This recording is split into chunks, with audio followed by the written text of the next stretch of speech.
Hello everyone, this is Mr. Ferreira and this is another one of my research methods videos looking at the implications for psychological research on the economy.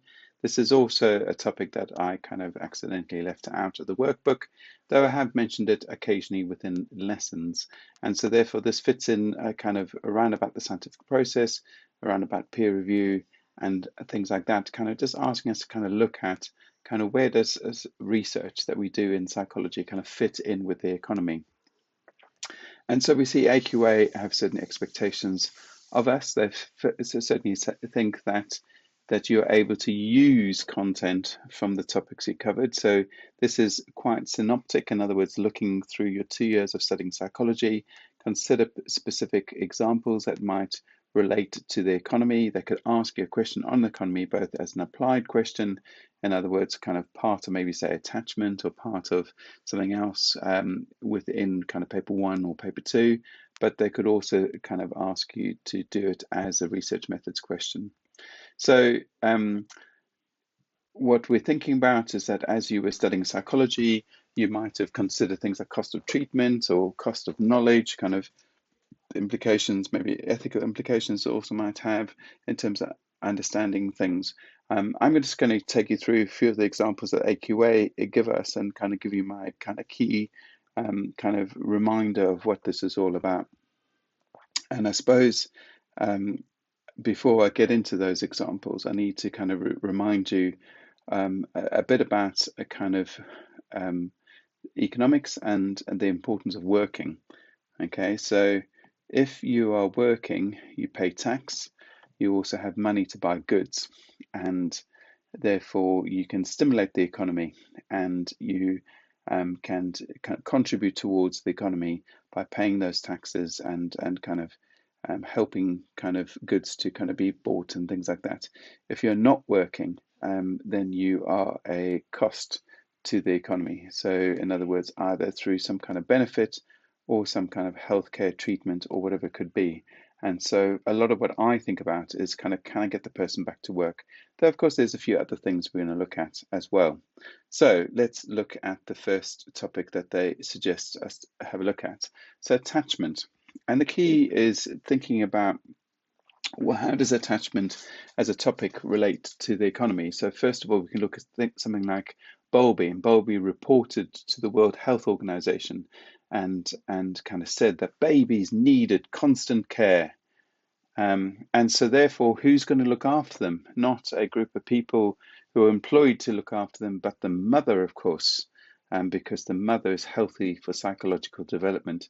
And so, of course, there was this major drive to stay at home with the mother. Now, of course, if the mother is staying at home, they're not working, not contributing to the economy, and the pressure kind of to look after the child kind of also puts pressure on the economy. And so therefore, we could say that attachment has influenced that, and certainly look back historically. Fortunately, as time progressed, there were other people who started talking about substitute childcare. Robertson and Robson, really important researchers, kind of talk about this. And so therefore, there's this rise of nurseries and other carers. For example, even the father. And it says here that the substitute childcare does not have a detrimental effect on social development. Woohoo! This is great because then we can send our child to a childminder. We can have our child looked after by somebody other than the mother. And of course, that means that they can return to work and become economically active. And so that is obviously a benefit. Some women still choose to stay at home. Some women don't have a choice. But it is kind of obviously a major impact to us, to any family, if somebody is reducing their hours or kind of paying somebody else for childcare. It kind of stimulate the economy in that particular way. So then let's look at another topic, psychopathology. So of course, psychopathology, mental health is obviously very important to people's ability to work. And so therefore, we can both think about treatment and kind of well-being of the person. So for example, we might look at some treatments, some therapies, and ask ourselves how effective those therapies are. And of course, it could be that we find that one therapy is more effective than others. So, for example, it says here, if research shows that people with depression are less likely to relapse with cognitive therapy. So, in other words, a cognitive therapy is more effective. Then, as it says, even though cognitive therapy might be expensive, in the long term, it might be more economically sound because, of course, the person is having less time off work. So sometimes we have to look at the cost effectiveness of this. It's sometimes interesting that under the medical model, often we'd like to give medication, where sometimes maybe some of the other therapies may be more costly, but more effective over time. We also have memory research. A lot of this memory research actually leads to maybe things like public money. Have you ever considered what goes into a court case or what goes into policing?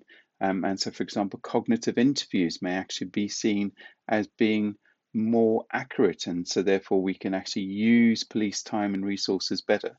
Once again, not wasting kind of jobs, not wasting people's time and effort. So yes, that's not about returning to work, but certainly about kind of being more effective in what we do using memory research.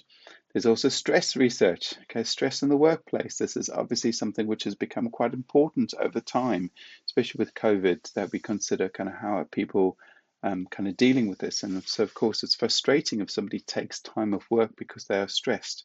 So if I can become better equipped to deal with the stress, I'm going to remain in work. And of course, that is how psychology can help us. We also know with forensic psychology, a topic we don't study at Cooper's, we see that, for example, that we once again looking at effectiveness of certain things. And so things like custodial sentencing, that's sending somebody to prison. It might be that actually they don't work because people do reoffend, for example. It says lowering reoffending rates may come out from something else. And so therefore, if I focus on some kind of alternatives that might actually work, and there's a bit of evidence that this thing called restorative justice may actually relate to kind of actually people not reoffending. So restorative is just literally kind of facing the concerns or facing the people that you might have caused harm for.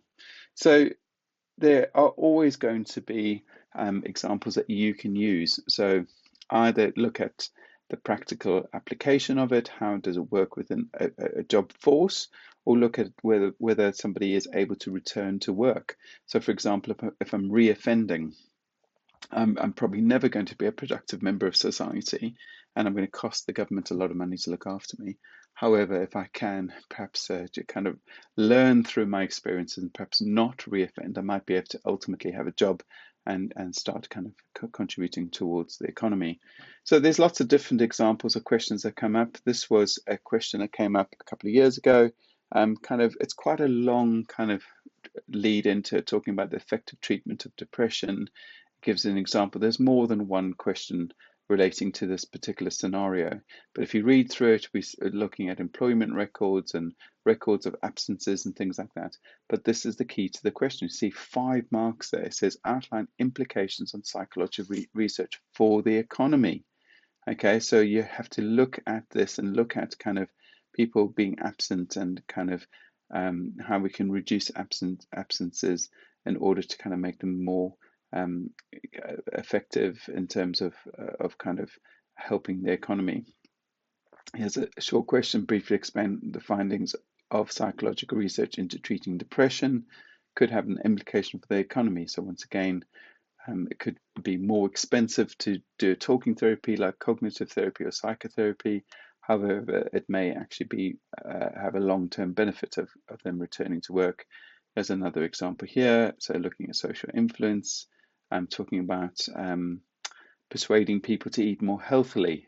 Okay, so yes, this also, once again, this is not so much about social change, but actually about, okay, so if somebody is eating healthily, they are more likely to be healthy and therefore going to work. And so we need to change people's eating habits based on the economy and going back to work.